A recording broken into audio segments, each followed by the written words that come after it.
Bem, chegou a hora de falarmos um pouco da figura paterna na visão sistêmica.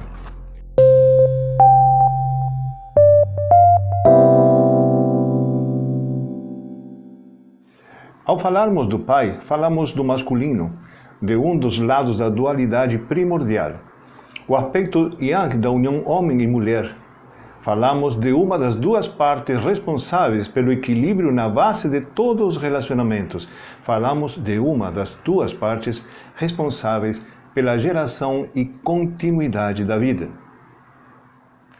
Por serem fundamentais para a vida, para a felicidade e o êxito, as relações que os filhos estabelecem com o pai e com a mãe atingem o status de tudo o que é mais importante. Mas também, quando nestas relações há conflitos ou desentendimentos sem resolver, acumulando mágoas e desencontros, sem que exista ponderação, estes relacionamentos podem ser muito conflituantes e dolorosos, tanto para os pais, para os filhos, como para a família e, portanto, também para a sociedade. Ao igual que a figura materna, sobre a qual já reflexionamos, o pai não é simplesmente o pai. Ele é o indivíduo original, produto de uma construção muito complexa. O pai é, ao igual que a mãe, e da mesma forma que mais tarde os filhos o serão, a representação da vida em ação de cada sistema familiar de origem.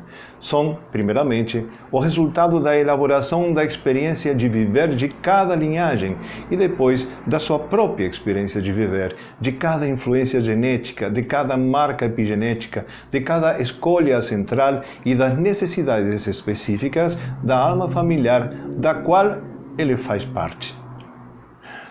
Ele, portanto, possui uma história, e a sua história faz parte de sua própria construção, mostrando uma forma de como resolver as experiências do dia a dia após dia, até o momento exato em que, junto a uma mulher, submergido nas ondas das energias da vida, ele mesmo gerará uma vida.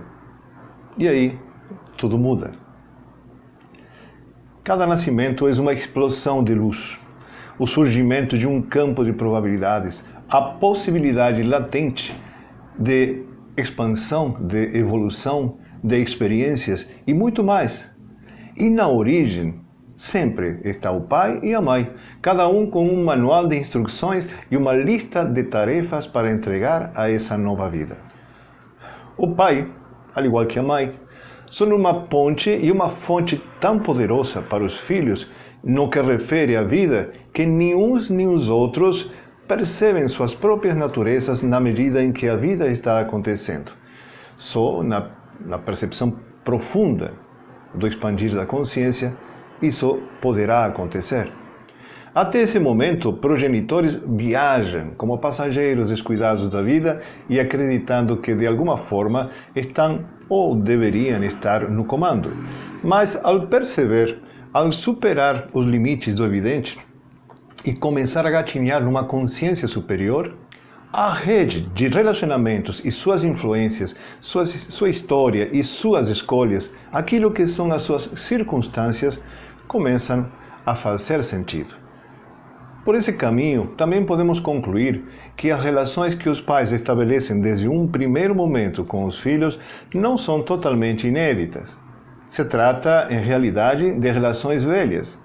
É dizer, é inédita para esses pais e para esses filhos, especificamente, mas são a continuidade de uma relação que chega ao presente através de incontáveis gerações e que vem acotada por características herdadas as que hoje dão forma à atual relação. E nenhum destes vínculos irá acontecer de forma desconexa ou caótica.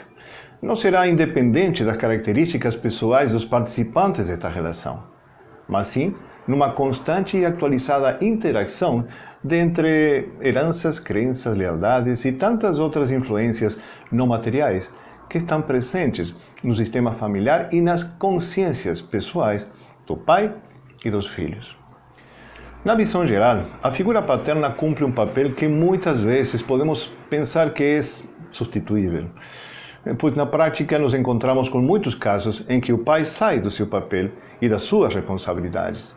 por abandono, separação ou simplesmente porque não está disposto. Se bem, isto também pode acontecer com as mães, mas as estatísticas são claras e mostram que o afastamento da figura paterna na família nuclear é muito maior.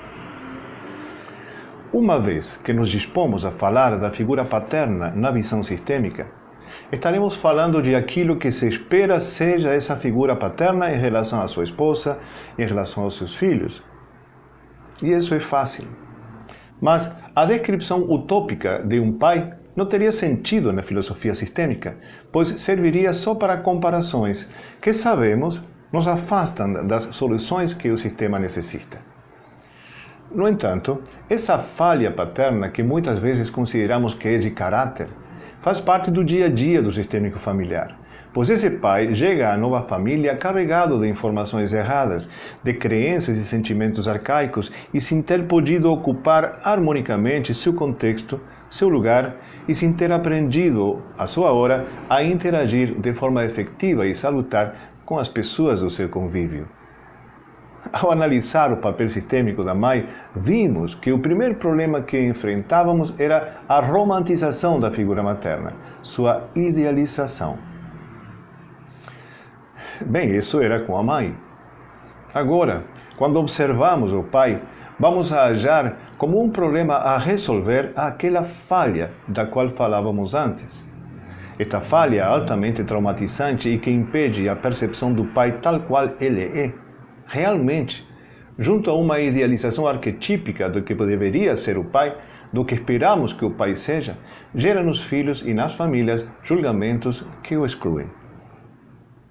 O pai, de alguma forma, preso à sua história e às suas ideias limitantes, à sua própria cultura e aos ensinamentos que lhe asseguram o pertencimento à sua própria família, de alguma forma dançando ao ritmo do que a sociedade propõe como normal e esperado para um chefe de família, claro, e dentro de claros padrões arcaicos, contribui na geração de fraturas dos relacionamentos familiares, especialmente com os filhos, ao impor a estes comportamentos enrijecidos ou errados, inadequados, ou sucumbindo ao peso da dor por seus próprios conflitos, procurando saídas que lhe aliviem de alguma forma e acabem com seu sofrimento.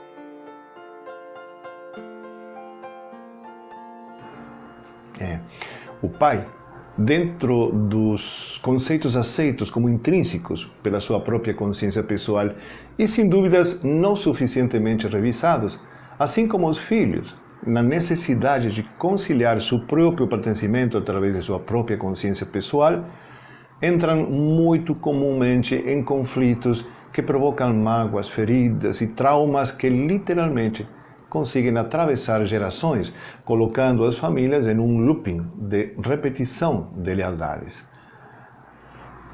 Ao observar a figura paterna, podemos ver claramente o que chamamos de problema do pai, que, como dizemos, se trata de um comportamento herdado, antigo, que se exprime desde os primórdios da humanidade, quando o homem nada tinha a ver com sua descendência, nem existia a figura paterna como tal.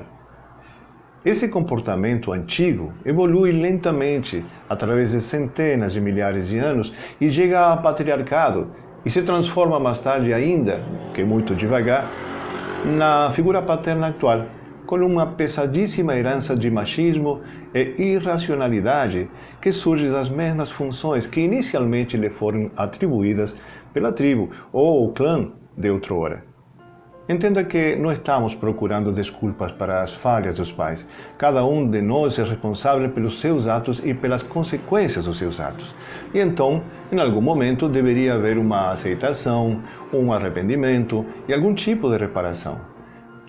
Mas os objetivos das constelações familiares não são de forma alguma a solução individual dos conflitos ou emaranhamentos, e sim a solução coletiva dos entraves do sistema familiar e que supõe uma transformação individual para um movimento espiritual coletivo.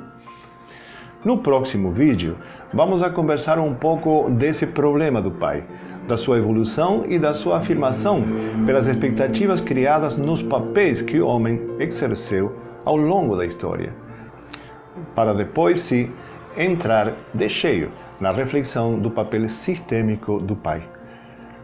Muita luz a todos, um forte abraço.